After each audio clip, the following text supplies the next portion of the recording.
Hey everybody, it's Jess Bear with Jess Bear Chats.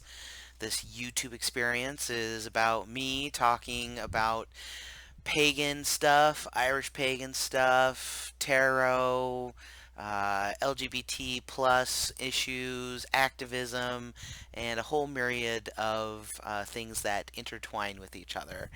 So for those of you who aren't as brand new and have seen some of the videos already, you probably noticed that there seems to be a running theme right lately, and that is around contracts.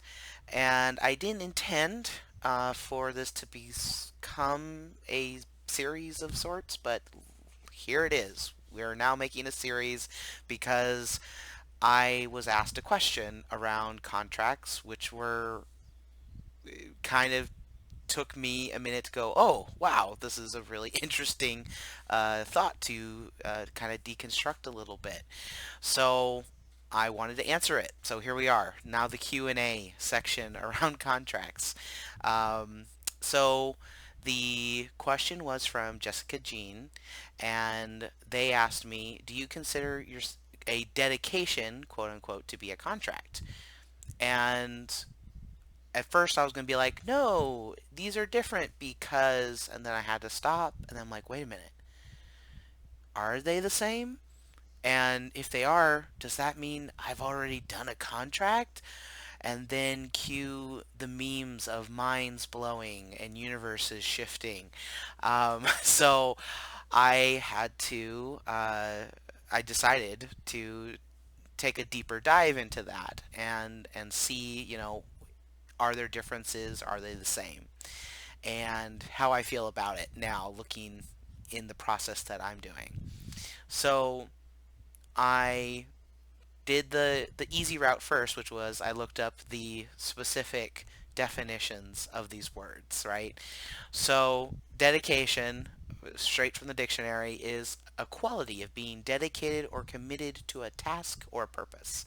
So usually we hear dedication is, I am dedicated to finishing this task. I am dedicated to making this goal happen. There's also the times when we dedicate a building or a bench or to a person or a project, right? So to me, these indicate a more singular one road approach.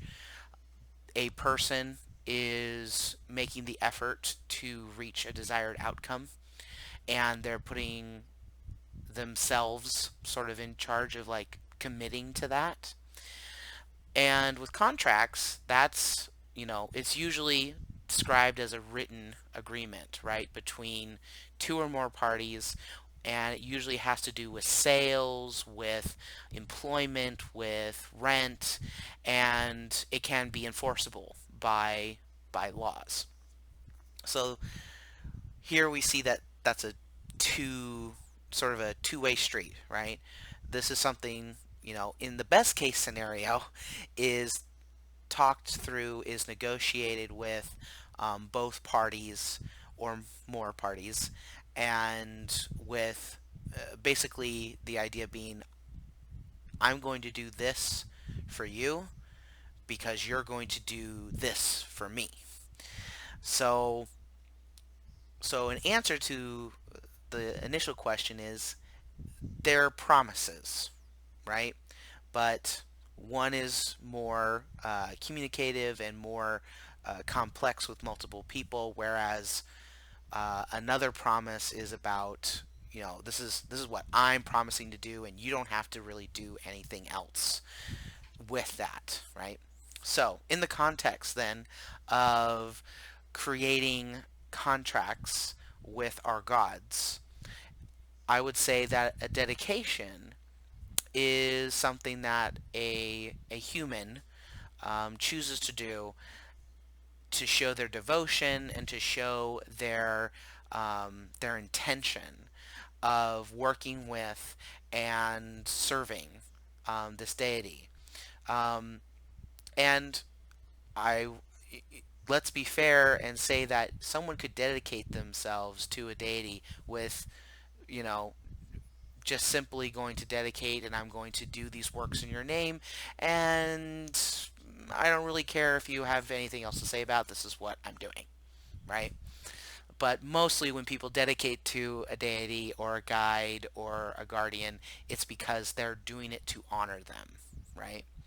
So honor them and to maybe also show that they have the drive and they have the desire to build a bigger and better relationship with that deity. And maybe even down the road to start getting those special perks in working with that deity.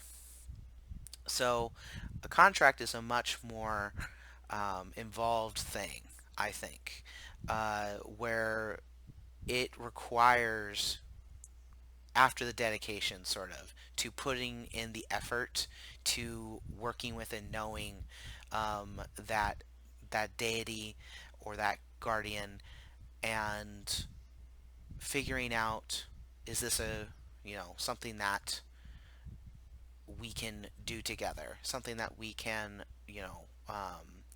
find common ground, find things that are meaningful and important to both of us, and be able to move projects forward or to uh, make magic happen, right? So all of that, I would now answer my question of is a dedication a contract? I'm going to lean more towards a no.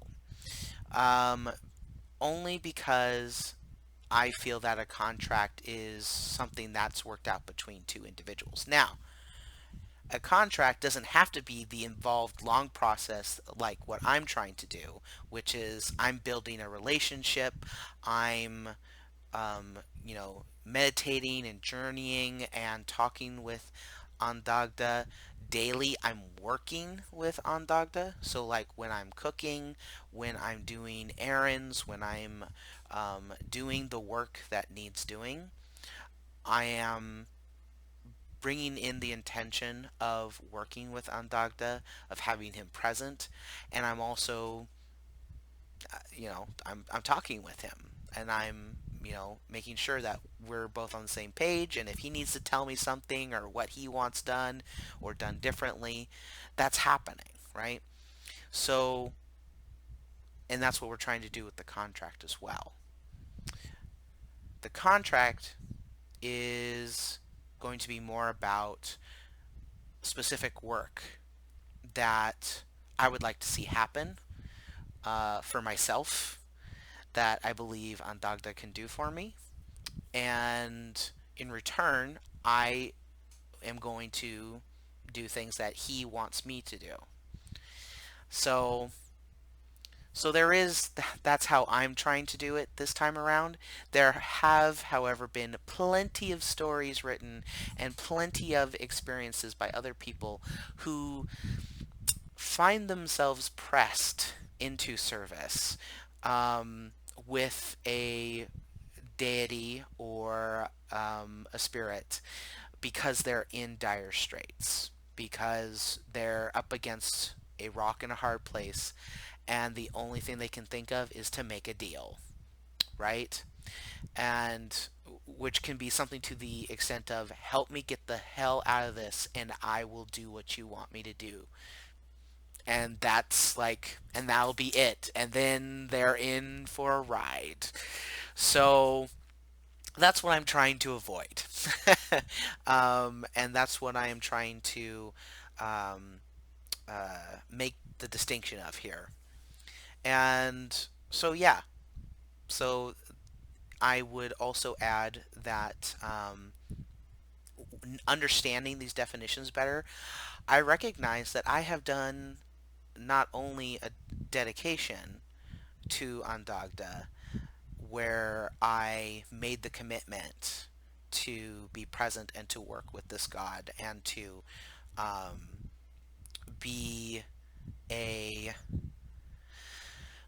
it's kind of strange for me to say this out loud because I don't think I've ever done this, but to be a vessel of his version of leadership, of masculinity, of feeling our feelings, and taking care of community. So because those are the traits that I want to have and to grow in strength and in understanding. And I believe that's what he can do for me in the long run. But I have done contracts that had no writing and were felt out in the moment, and they worked out really well.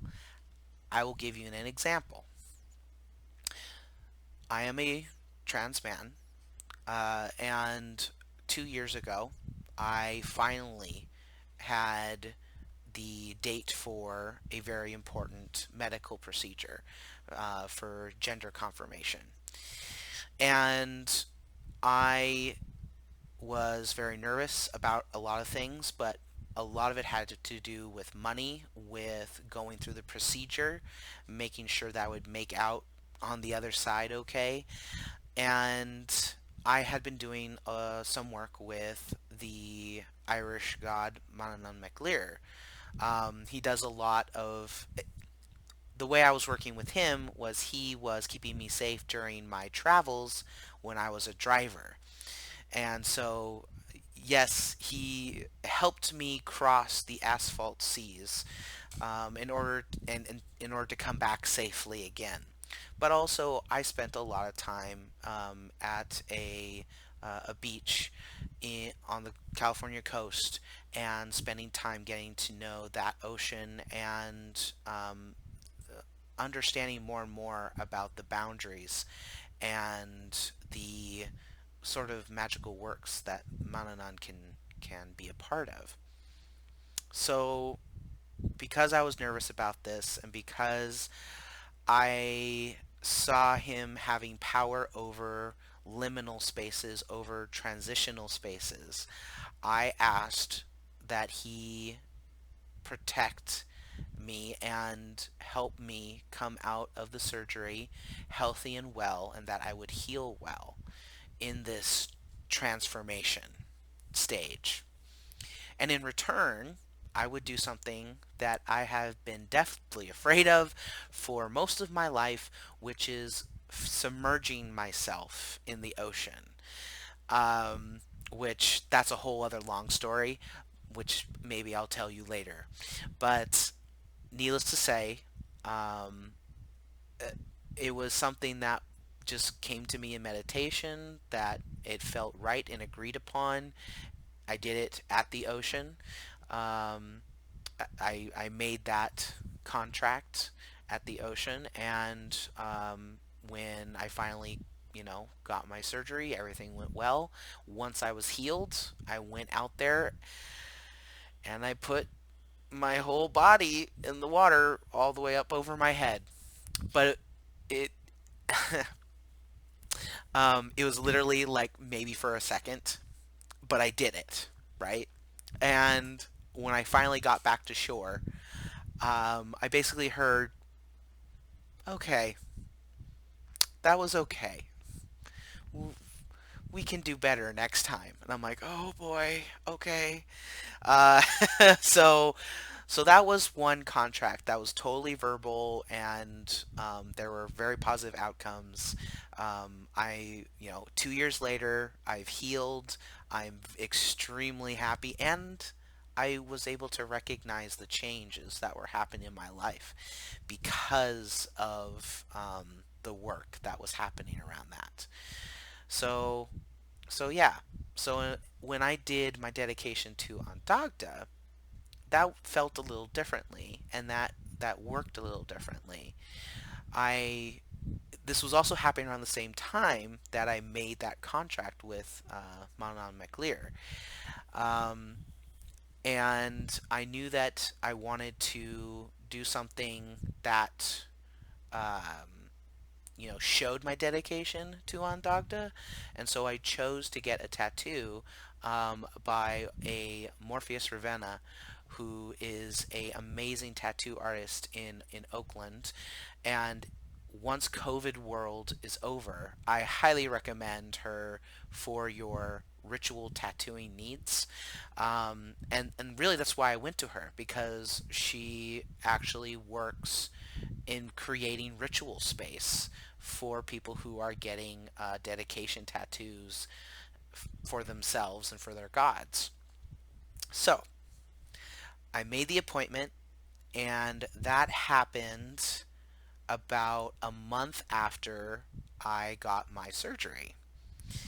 And I remember going in and pouring the offerings, making the intention of saying this tattoo that I'm getting, the pain that I'm going through, um, because I'm a big wuss around needles, but I love tattoos. It's a thing, and this is going to be for you, and this is going to show that this is going to be the start of I hope, a path to pagan priesthood with Andagda. And I had glimmers, I had some hints. I'm not one of those really energetically sensitive people that have like direct connections to their gods all the time or are very sensitive to those things. It takes a lot for me sometimes to get a message.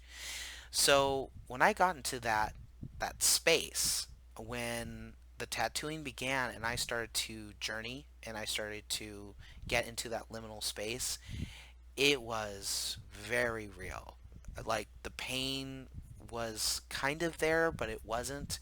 And I had this amazing experience of getting dedicated to Andagda in his space. And the offering, which is what it was, it was an offering of my body and my time and my resources into doing this work. And it was well received. Um, and again, that's another conversation for another day. But that I think is what makes these things different, is that I didn't have a clear goal other than to work with Dagda and knowing that that's what I was supposed to be doing and that's where I needed to go. So whereas this contract is now much more intentional, there's an goals that are wanting to be met on both sides, and it's actually making that commitment to see that through. So, yeah. So I hope that makes some sense and I hope that maybe clarified it. Also, this is my personal um, understanding of this. I I did look through I tried to find any something like that in this book that I'm reading, which is called The Practical Guide to Pagan Priesthood, because I was wondering maybe there'd be something in there, and I didn't really get that. We did, it talks about initiations and it talks about how to do the work and what that looks like. It just didn't have that very specific topic. Otherwise, it's a fantastic book that actually covers a great deal of steps for people who are trying to navigate and create better spaces for our pagan communities. Um, but yeah, I think that that's the best, outcome here in trying to, disseminate this information. Um, so, Jessica, I hope that answered your question. And it was really lovely getting a question that I could, in fact, use as a YouTube episode. One less thing for me to worry about while I prep for Bealtaine Eve and Day. And yeah, I think we're going to end it there. Thank you very much for listening to me talk on Just Bear Chats. You are very, very welcome to like and subscribe to this channel and to this page in my attempt to try something a little different. Um, in the comment section or the detail section, I am going to put some links on some fundraisers that are going on, as well as some resources for people who want to learn more um, from people who have been doing this work for a lot longer than me. And finally, if you want to support this work to grow, please consider leaving a tip in my coffee tip jar. I'm again, I'm still figuring things out, but I do feel that this is one of those things that Ondagda has been wanting me to do and create space for. So next time uh, we're probably going to be focusing a little more on maybe some video or pictures of my Bealtaine prep, and I won't be doing a video on Friday, even though I've been doing it every other day because it's Bealtaine. So that's going to be a day that I'm going to be holding for myself, and I hope you do for yourself as well. Give yourself a chance and a time to look into what things are important to you, what things need doing, what things need more resources, and what things need to be let go. This is the time to do it. This is the time to plan. So, with that, I hope you all stay safe, well, and well fed.